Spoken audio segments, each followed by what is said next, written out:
మీకు జీవితంలో back pain అంటే వెన్నునొప్పి రాకుండా ఉండాలంటే ఈ 6 జాగ్రత్తలు రోజు పాటించండి, సరిపోతుంది.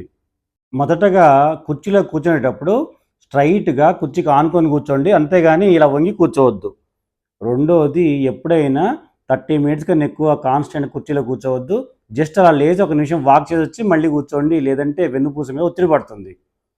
మూడోది బరువునెత్తేటప్పుడు ఎప్పుడైనా సరే వెన్నును వంచి ఇలా బరువెత్తొద్దు. మోకాలు వంచి బరువెత్తాలి. పైన క్లియర్‌గా చూపించాను చూడండి. నాలుగోది వాటర్ ఎక్కువ తాగాలి. రోజు 2-3 లీటర్ల వాటర్ ఖచ్చితంగా తాగాలి. ఎందుకంటే వెన్నుపూసలో డిస్క్స్ అనేవి ఉంటాయి. ఈ డిస్క్‌లో 70% వాటర్ ఉంటుంది.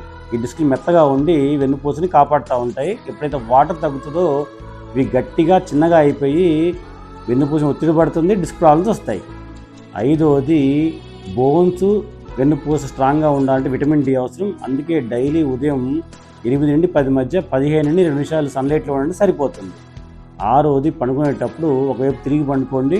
మోకాళ్ళ మధ్య చిన్న దిండు పెట్టుకోండి. ఇలా చేయటం వల్ల వెన్నుపూస స్ట్రైట్గా ఉండి బ్యాక్ పెయిన్ రాకుండా ఉంటుంది.